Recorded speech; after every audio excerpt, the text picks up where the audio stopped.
Hello दोस्तों, नमस्कार। कैसे हैं आप लोग? तो उम्मीद करता हूँ कि आप लोग अच्छे होंगे, है ना? तो सबसे पहले तो ईरान और इसका टाइम्स ऑफ इंडिया का है जो आ रहा है कि विफल हो गया। पाकिस्तान में लंबी बातचीत के बाद भी अमेरिका और ईरान जेडी वेंस ये वापस लौट गए, ठीक है? और बढ़िया है, अब ट्रम्प साहब फिर आ गए हैं कि अमेरिका, इज़राइल, ईरान युद्ध विराम जो है उस पे लाइव अपडेट में नरक में उड़ा दिया जाएगा। ट्रम्प ने हार्मोन्स की। देखिए, यहाँ हुआ, बातचीत हुआ, स्वाभाविक बात है कि जो अमेरिका ने पॉइंट रखे वो न्यूक्लियर को बंद करो, फलाना ढिकाना, ये सब जो पॉइंट था, और ईरान ने जो रखे कि भाई मेरा तो यही पॉइंट रहेगा, हम न्यूक्लियर बनाएंगे, हम ये करेंगे, तो समझौता तो नहीं ना होगा। तो कभी भी याद रखिएगा कि एटलीस्ट अच्छा बात यह है कि दोनों बैठ के, हाँ ठीक है, आतंकवाद वाले देश में बैठे तो रिजल्ट भी तो आतंकवाद वाला ही निकलेगा ना। ईरान भी ये अपने आप को मतलब वो किया कि भाई देखो, मैंने आया, टेबल पे बात किया, और अमेरिका भी बोला कि मैं भी आया, टेबल पे बात किया। तो अच्छा है, यहाँ सब अपने अपने मतलब अधिकार की बात कर रहे हैं, कोई किसी एक दूसरे का अधिकार को नहीं सोच रहा है। तो आप बोलोगे सर यहाँ अमेरिका सही है क्या?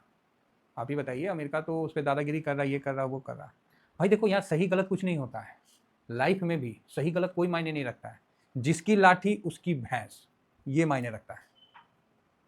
सही गलत कोई मायने नहीं रखता है। अंग्रेज आके आप पे शासन किए, जब आपके राजा, जो सबसे बड़े राजा थे, जो राजधानी था पाटलिपुत्र, सब छोड़ के वो सन्यासी बन गए, तो फिर जो मुगल थे उनका आक्रमण साइड से हुआ, और होना भी था ना, तो होना भी था, क्योंकि आप तैयार नहीं थे। आप तो पानीपत का युद्ध हुआ, आप तो बस हो गया कि नहीं, हम तो बस शांति, हमको शांति चाहिए। आप शांति में चल जाओ, आपकी जनता तो अशांति में चली गई ना।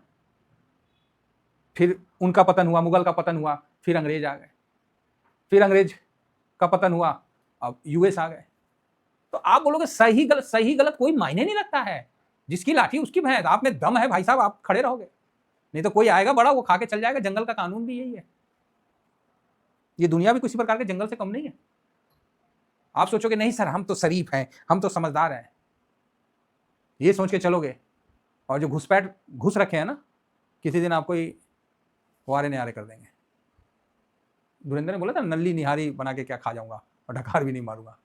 तो आप ये मत सोचो कि आप शरीफ है तो सब शरीफ है। भाई साहब, पूरी अंदर में एनर्जी बना के रखना पड़ेगा, ये नहीं होता है।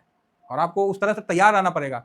अगर आप युद्ध करने के लिए नहीं तैयार हैं, आप लड़ाई करने के लिए नहीं तैयार हैं, तो आपका पतन श्योर है। चाहे आप लोहे का घर बनवा लो, गर्मी से ना भून के रख देंगे।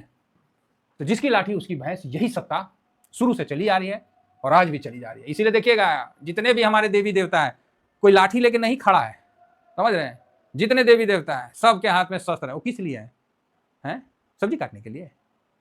तो भैया, युद्ध तो गौरव का प्रतीक है, और उसमें अगर आपका नुकसान होता है तो वीर गति को प्राप्त होते हैं, तो वो भी एक सौभाग्य की बात होती है। कुछ लोग हैं, बनने लगते हैं। फिलहाल ईरान और अमेरिका की बात आती है, तो भैया यहाँ सही गलत मत बोलिए। अमेरिका अपनी जगह सही है, ईरान अपनी जगह है। अब जेकर लाठी में जितना दम है वही चलेगा, जिसका लाठी में जितना दम है वही चलेगा। अब अमेरिका ने बात करने का कोशिश किया, जेडी वेंस को भी भेजा, बात भी किया, ईरान की तरफ से भी आए, काफी 14 घंटे तक वार्ता हुई, लेकिन कुछ निकला नहीं। अच्छी बात यह हुई कि वो कम से कम एक टेबल पे वार्ता हुई, डिसीजन नहीं निकला। ये तो हर कोई जानता है कि डिसीजन कैसे निकलेगा। कोई वर्ल्ड कानून नहीं है, कोई लॉ नहीं है। आपको लग रहा है आज के टाइम में पूरे वर्ल्ड में कोई व्यवस्था है? उसी तरह भारत में भी, चाहे किसी भी देश में आप जहां रह रहे हैं, अगर आपके अंदर पावर है तो आप ही व्यवस्था है। आपके अंदर पावर नहीं है साहब, और जितने कानून है ना, गरीबों के लिए है। इसीलिए तो डकैत पुराना जमाना में एक चीज सही दिखाता था कि सब कांड हो जाएगा, उसके बाद पुलिस आएगा, करके आएगा, वो भी सायरन बजाते हुए आएगा कि भाग जाओ हमारे, बाद में मत बोलना क्योंकि अगर पहले आ जाएगा तो उसी को पिटा जाएगा। इसीलिए तो ये चीज है सर। देखिए, आप समझिए इन चीजों को। अभी जो वर्तमान में चल रहा है, ये दोनों आपस में, मेरे को तो ये कंफर्म था कि ये मानेंगे नहीं भाई, पहली बात, और दोनों मान जाए। गजब वाले यार, ऐसे थोड़ी होगा। कम से कम 4-5 बात होंगे, 4-5 बार बात होगी। हो सकता है ईरान वाले को बुलाया जाए, या फिर अमेरिका, मतलब इस तरह से 5-6 बार बातों का दौरा चलेगा, तब जाके ना कोई डिसीजन निकलेगा। मोल मोलाई होगा, मोल भाव होगा, तब जाके निकलेगा। पहला कंडीशन ये।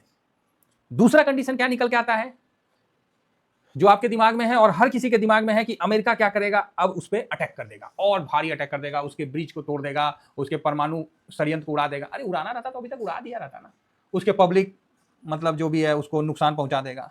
तो अभी तक क्या किया है, कर ही रहा था, अब और मैसिव कर देगा तो कर दो। ईरान की तरफ से, ईरान ने अमेरिका के कई फाइटर जेट उड़ा दिए मार के। ईरान क्या है कि अमेरिका के जो भी अलायंस है उस पर अटैक कर दे रहा है। ईरान क्या है कि हार्मोस को बंद कर रखा है।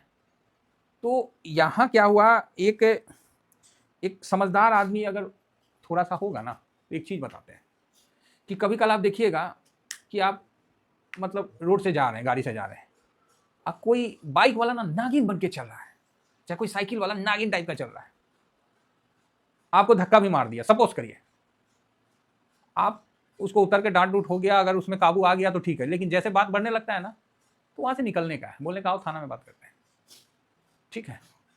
तो अब यहां अगर आप उससे उलझ जाओगे तो उसका क्या जाएगा, आपका तो बहुत कुछ चल जाएगा। अमेरिका का बहुत कुछ जा रहा है। अब अमेरिका अपने साख की लड़ाई में, ईगो की लड़ाई में, देखिए ईगो भी सेटिस्फाई होना चाहिए, हम ये नहीं कह रहे कि ईगो का नहीं होता, ईगो का भी लड़ाई होता है, ठीक है लड़े, कोई दिक्कत नहीं है, लेकिन जब ज्यादा नुकसान होने लगे ना तो पीछे हट जाना चाहिए, मेरा जो मानना है, और अमेरिका भी ये करेगा, क्योंकि ये युद्ध में, चलो इजराइल है वो मारधार करता रहेगा उसको, इसीलिए, या जो भी है, इजराइल अपनी जगह सही है, उसका एम, उसका लक्ष्य क्लियर है कि भाई हम गल्फ कंट्री को मतलब छोड़ेंगे नहीं, और वो इसी उद्देश्य से लगा हुआ है, तो वो कामयाब हो रहा है। गल्फ कंट्री भी उसको हमेशा मारने के लिए किया है, इजराइल को, बहुत लोगों का उनका जान लिया है, इतना बर्बरता उनके साथ किया है, तो भाई वो तो बदला लेगा, तो उसको छोड़ दीजिए, वो उसका अपना है, वो डू एंड डाई वाला सिस्टम है, वो जब तक रहेगा तब तक मारेगा। लेकिन अमेरिका अगर इस युद्ध में और उलझलता, मतलब उलझ रहा है और पीछे नहीं हटता है, तो इसका बेनिफिट ईरान ले जाएगा, और इसका बेनिफिट चाइना ले जाएगा, इसका बेनिफिट रसिया ले जाएगा, ठीक है, ये चीज आप मान के चलिए। जो चाइना बूढ़ा हो रहा था वो चाइना जवान हो जाएगा, बात समझ में आ रही है। पूरा चाइना रसिया ईरान का मदद कर रहा है, ओपनली नहीं बोलेगा ऐसे कर रहा है, दूसरे तरफ से कर रहा है, ओपनली नहीं बोलेगा, दूसरी तरफ से कर रहा है, बात समझ में आ रही है। तो इस युद्ध में अमेरिका को निकलना बहुत इंपॉर्टेंट है। अब आ गई भाई कि समझौता नहीं हुआ पहला दौर, तो कोई नहीं, फिर दूसरा दौर हो जाएगा, फिर तीसरा दौर हो जाएगा, फिर चौथा दौर हो जाएगा। लेकिन ट्रंप को, यहां पर ही ट्रंप को क्या चाहिए, क्योंकि अब जो गेंद है ना वो ईरान के पाले में नहीं है, ईरान के पाले में गेंद नहीं है, अब जो गेंद है ना वो अमेरिका के पाले में है। तो एक कॉमन मैन के नाते मेरा एक अपना जो बुद्धि है, उस बुद्धि के आधार पे कर रहे हैं कि अमेरिका को ये गेंद को फेंकना नहीं चाहिए, ठीक है, अमेरिका को ये गेंद उछालना नहीं चाहिए, उसको लेके धीरे से रख लेना चाहिए, तो अमेरिका यहां से निकल पाएगा। तो आप बोलोगे सर समझे नहीं, उसके यहाँ इलेक्शन है, ऑलरेडी उसने अपना जो भी है मतलब वो कर लिया है, खा लिया है, नुकसान खा लिया है। तो आप बोलोगे सर ऐसे तो फिर अरब कंट्री क्या करेंगे, हाँ ठीक है, अब अमेरिका नहीं अटैक करेगा तो स्वाभाविक है कि ईरान भी उस पर नहीं करेगा, गल्फ कंट्री पे, बाकी इसराइल को बोले भाई अपना ठोकते रहो, जो कर रहे हो करो, और ईरान इसराइल का अपना चलता रहेगा, तो ठीक है, अमेरिका थोड़ा सा सेफ हो जाएगा, और अमेरिका अपने आप को वहाँ से निकालने का ये सबसे अच्छा सेफ पैसेज है कि हमारा बात हो रहा है, अब इसराइल अटैक कर रहा तो हम क्या करें, सीधी बात है, बेचारा बन जाइए।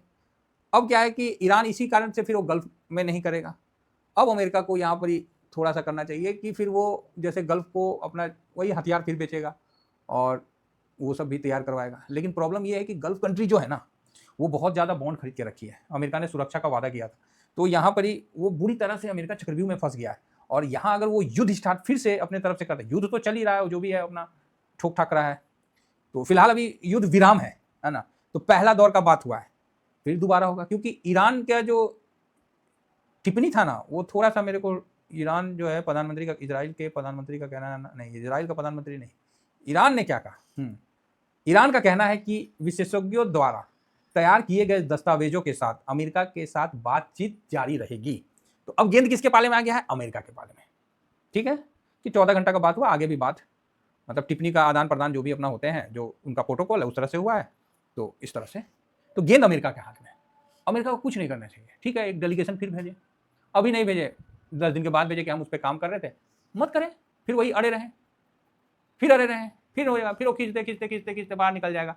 क्या हुआ था गलवान में, चाइना ने क्या किया, कितने राउंड का बैठक हो गया, कब फर्क नहीं पड़ा, जैसे अमेरिका चाइना का इंटरेस्ट सामने आया अभी 6 महीना पहले, अपना गलवान से सेना को पीछे कर लिया।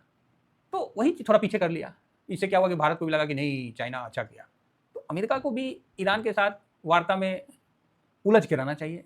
खामोखा का ऑलरेडी लाठी तो ले ही लिया है अब और ज़्यादा ना ले। इजराइल चाहेगा कि इस तरह से अमेरिका से और अटैक करवाएं। तो काफ़ी उलझन वाला और अनसर्टेनिटी का माहौल है। ऐसा माहौल मार्केट को वास्तव में पसंद नहीं आता है।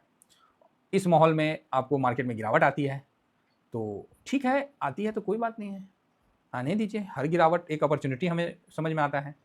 फिलहाल मुझे नहीं लगता है कि मार्केट इतना जल्दी गिरेगा, ठीक है। लेकिन गिरेगा तो जैसे कोरोना आया, तो एक बार कोरोना आया, उसके पहले मार्केट गिर गया, फिर दोबारा कोरोना आया, फिर मार्केट गिरा, लेकिन पहले वाले को नहीं तोड़ा। तो अब जो मार्केट गिरेगा ना, पहले वाले को नहीं तोड़ेगा। हाँ, अब कुछ विशेष हो जाए, मान लीजिए परमाणु बम गिर जाए या फिर उस तरह का कोई महामारी, मतलब परमाणु बम से ऐसा हो जाए, तो एक अलग बात है। अदरवाइज नॉर्मल स्थिति में ऐसा मेरे हिसाब से ठीक है। गिरावट होगी तो वो एक अपॉर्चुनिटी पकड़िए। बाकी एक बार तो हम लोग प्रॉफिट बुक किए 24,000 के आसपास जो भी किए थे, फिर नीचे अगर मिल जाएगा 500-700 पे, 500 पे मिल जाएगा, ठीक है। लेकिन अब जो है ना, फर्स्ट वाली गिरावट को नहीं तोड़ेगी भाई। 2000 पॉइंट भाग के भी तो आ गया, ठीक है।